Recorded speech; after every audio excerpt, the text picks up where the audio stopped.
$45 million in raw gold, gone before Parker Schnabel could even blink. One moment, his empire looked untouchable. The next, Monica Beets outmaneuvered him so clean, so fast, it left the Yukon in shock. This isn't just another gold haul. This is a jackpot so massive it rewrites the power map of modern mining. Picture the scene. Floodlights blazing at midnight. Convoys of trucks rumbling through permafrost roads. Every engine screaming under impossible loads.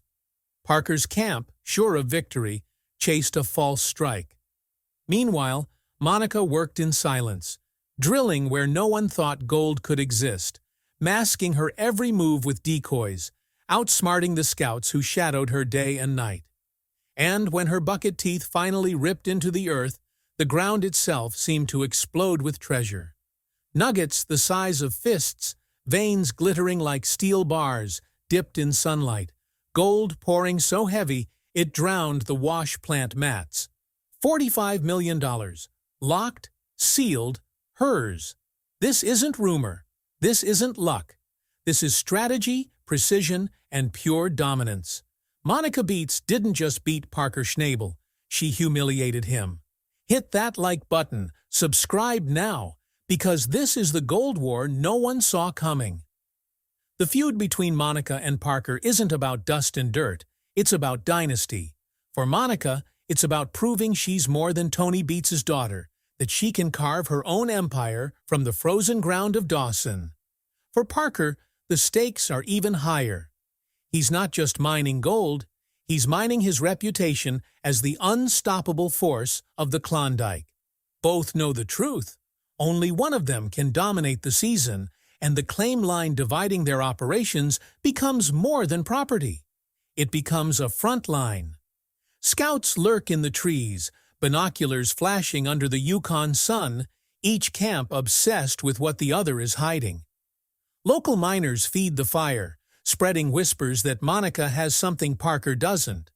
A secret map, maybe even proof of geological data he's missed. By the end of the week, Dawson City isn't talking about two mines, it's talking about war. Out of the dust of this rivalry, a legend begins to surface. A journal, brittle with age, emerges from a prospector's trunk. Its ink faded, but its words unmistakable. A golden spine, a vein thicker than any river, running deep beneath the Klondike. Most dismiss it as a campfire tale, but the story takes on new weight when geological surveys pick up anomalies. Strange, linear signatures, buried underground, no one has touched in decades. Parker scoffs, calling it old-timer nonsense. But Monica, cautious and razor-sharp, doesn't laugh. Instead, she quietly funds her own assays, slipping samples through labs under false names. The results are staggering. Gold with purity levels soaring into the 90s. Levels that make the average Klondike ground look like worthless sand. If the journal is right, if this spine vein truly exists, then it isn't just rich, it's a jackpot worth $40 to $45 million. And it's running right beneath Monica's ground. But Parker doesn't care about legends. He only believes in volume. Mobilizing his army of red machines, he launches a campaign of brute force. Bulldozers tear through hillsides, excavators chew into gravel banks, and floodlights blaze through the midnight hours. Crews are pushed to their limits. Engines roar, and diesel tanks empty faster than they can be filled. Exhaustion spreads like wildfire. Mistakes creep in, voices rise over radios, but Parker demands more, always more. From the outside, it looks like unstoppable dominance, a machine of men and metal grinding its way toward fortune. But Parker's blind spot is his arrogance. He sees Monica's silence, her patient calm, as weakness. What he doesn't see is the precision in her planning, the surgical way she's circling the true prize while he burns millions chasing dirt. The Yukon is trembling, and only one side knows just how close they are to uncovering the real treasure. While Parker drowns in diesel fumes and ego, Monica works in silence, her mind sharper than any excavator bucket tearing through the Klondike. By day, she plays the part of a miner treading water, casually surveying ground, casually moving trucks, casually making notes that mean nothing to anyone watching. But under the cover of night, when the floodlights from Parker's pit fade into the horizon, her real work begins. Old geological maps, creased, torn, coffee-stained, are spread across the hood of her truck. Beside them, fresh cores drilled from discrete test holes gleam under headlamps. The data doesn't lie. Fault lines run like hidden veins through her claim, seams of water and pressure, points Parker's brute force mining could never reach without turning his entire pit into a grave. She marks them carefully, connecting dots the way her father once traced family claims by instinct. This isn't brute strength, it's chess. Parker plays checkers in the open, throwing weight and steel at every move. Monica's game is played in whispers and shadows. Each marker in the dirt, another calculated step toward the heart of the golden spine. She knows Parker's scouts are watching. She spotted the glint of binoculars at the tree line, the red dot of a recording drone lingering overhead.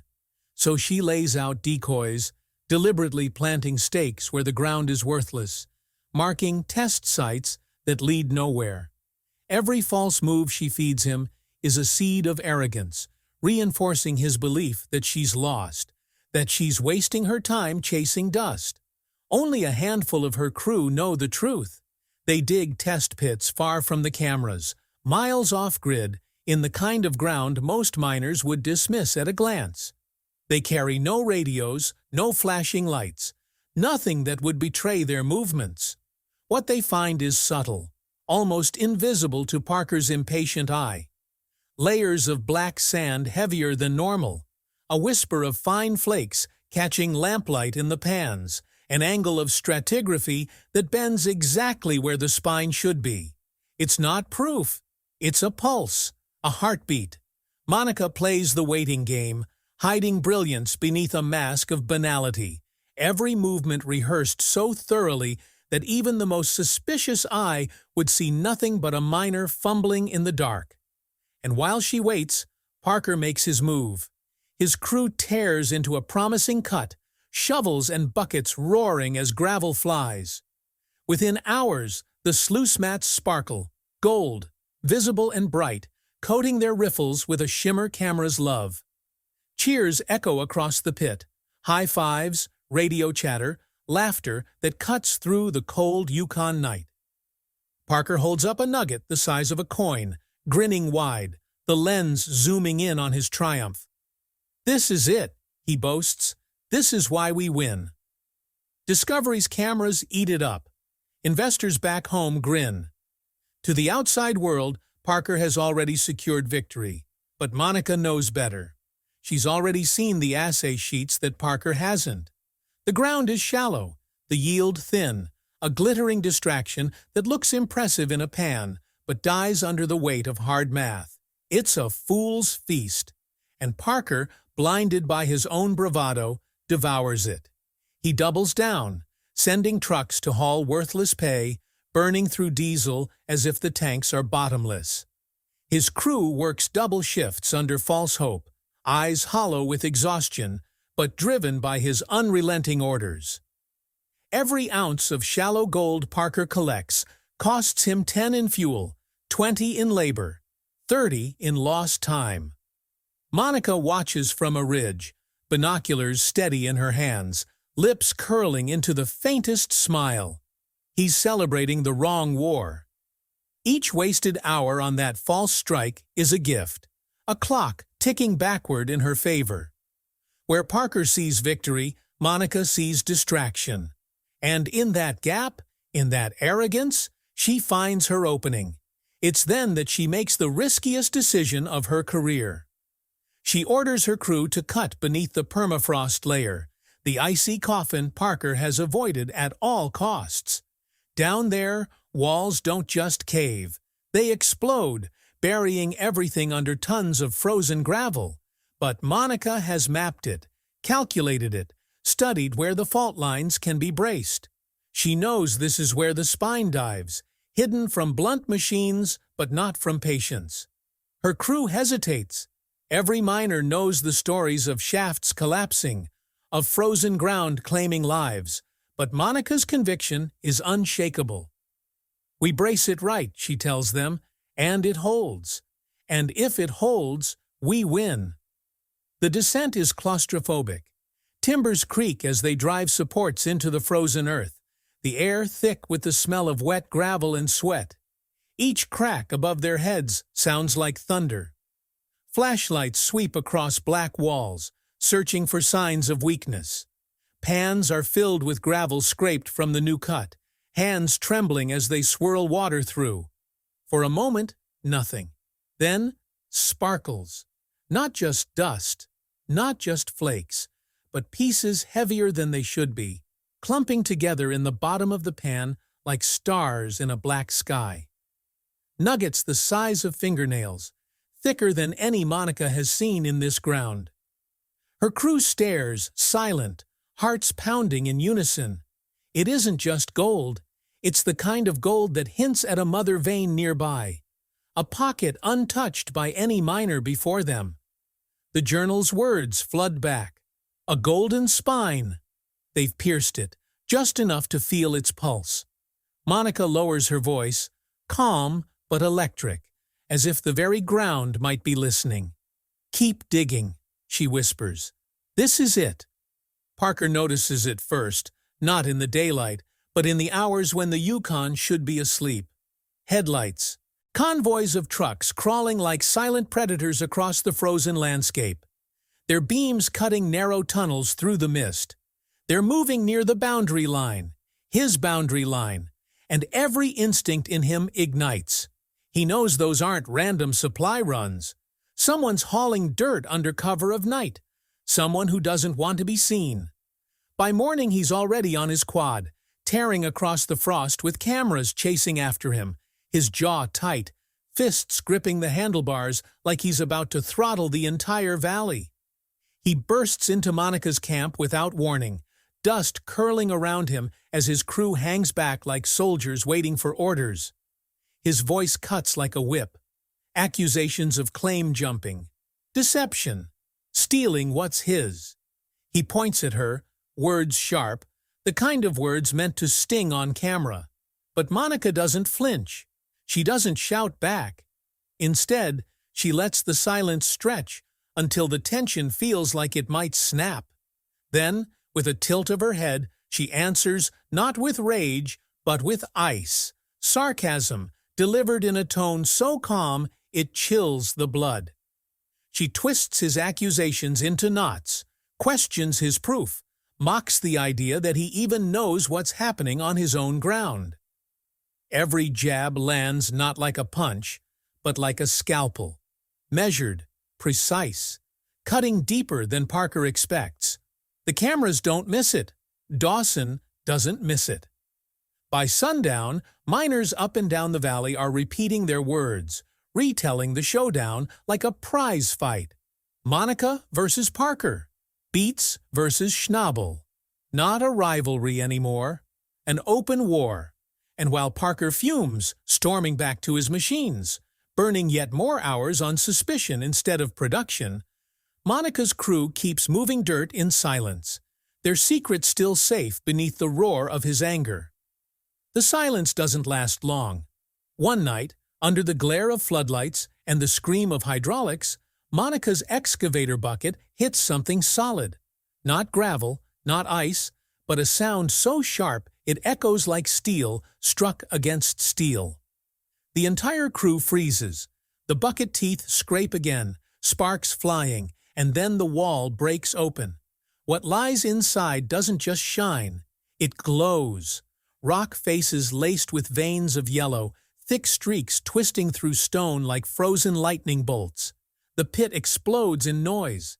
Shouts, curses, disbelief. Helmets thrown in the air, men and women running to the edge to see with their own eyes. Nuggets tumble out of broken rock, bouncing like coins across steel plates. Pans fill with gravel, and within seconds they gleam with gold. Not specks, not dust, but chunks heavy enough to clatter against metal. The numbers come fast.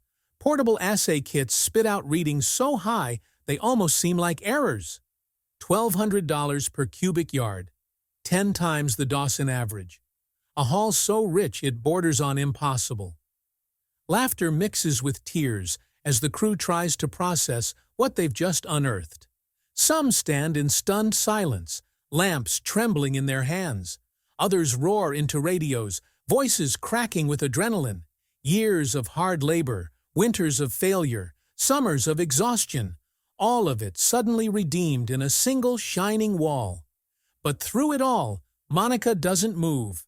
She stands at the edge of the pit, her face lit by the glow of floodlights, her hands clenched behind her back.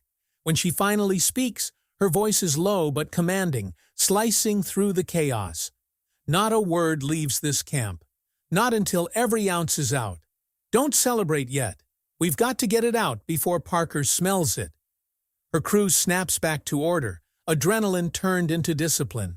Trucks line up. Buckets dive. Gravel moves with the rhythm of a military operation. The jackpot vein is open, but it's only theirs if they can haul it before anyone else knows. Parker learns the truth the hardest way possible. His assays come back first. Cold, merciless sheets of paper proving what he refused to see. His so-called jackpot is nothing but fool's gold compared to Monica's discovery.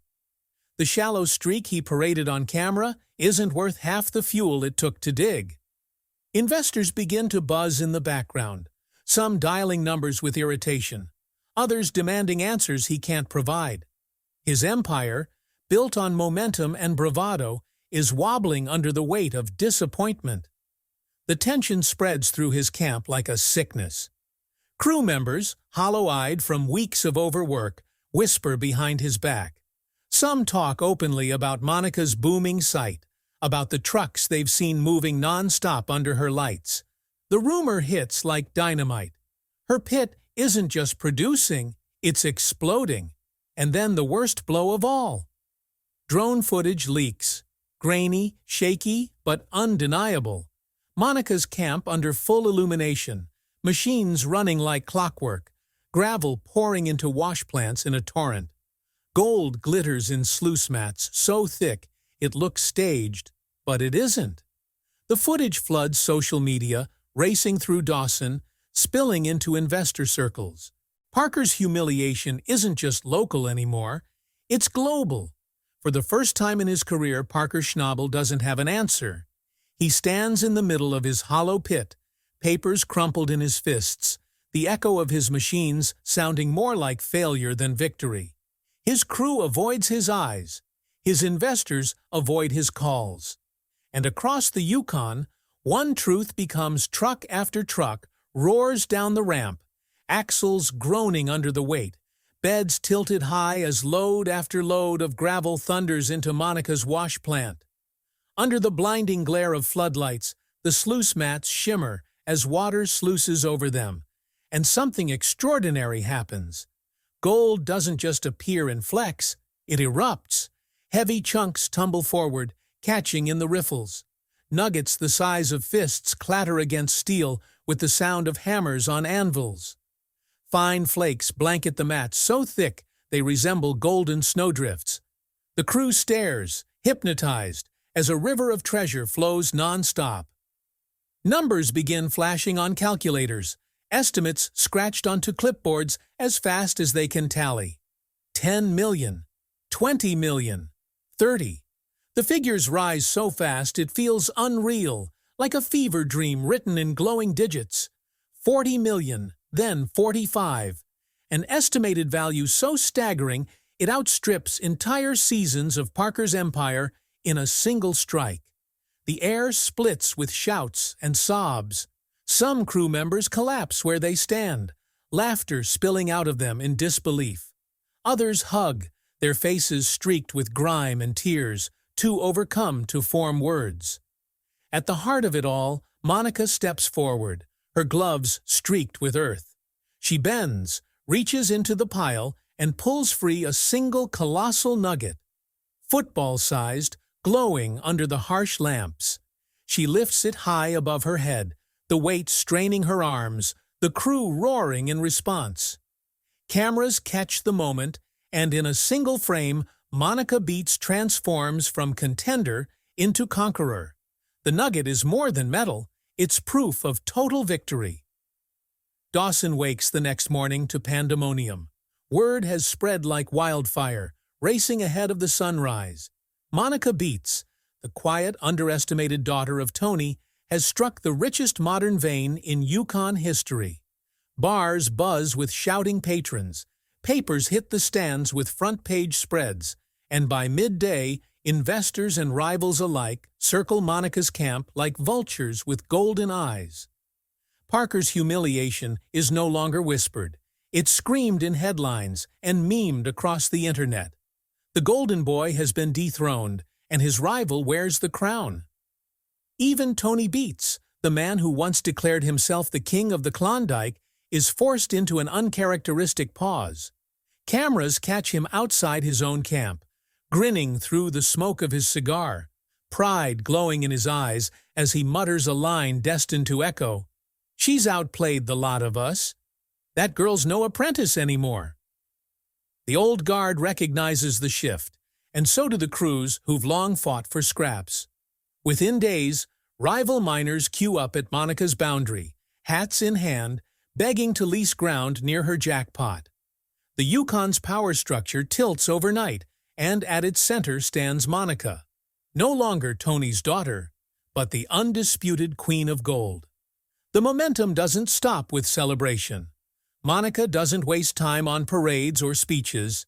She locks down the 45 million, moving quickly to secure her empire. Contracts are signed under bright floodlights, her lawyers rushing to file claims while Parker's own paperwork piles up in neglected stacks. Investors, once tied to Schnabel's operation, drift her way like moths to flame. The transfer of power is quiet, efficient, inevitable. For Parker, the cameras roll as he admits what no one expected to hear. His voice is hoarse, eyes hollow, pride stripped bare. "She outplayed me. She beat me fair." The words land heavy, broadcast across networks, cementing Monica's triumph in the only way that matters, through the concession of her greatest rival. But Monica's vision doesn't end with one strike. She begins acquiring land, parcel after parcel, her maps spreading wider than Parker's ever did. Rumors stir of deals extending into Alaska, whispers of expansions so vast they could eclipse not only Parker's domain, but even Tony's legendary reign. Her strike is no longer a moment in history. It's the foundation of an empire. Around Yukon campfires, miners tell the story in hushed awe. How she tricked Parker with silence. How she moved convoys under cover of night. How her bucket teeth tore open the richest vein anyone alive had ever seen. Children grow up hearing the tale. Apprentices recite it as if it were scripture. The legend grows larger than the numbers, larger than the gold itself. And history, which so often overlooked Monica as simply Tony's heir, writes a new chapter. Her name becomes etched alongside the greats, not just as a miner, but as a strategist, a tactician, a woman who played the unbeatable Parker Schnabel like a Phi.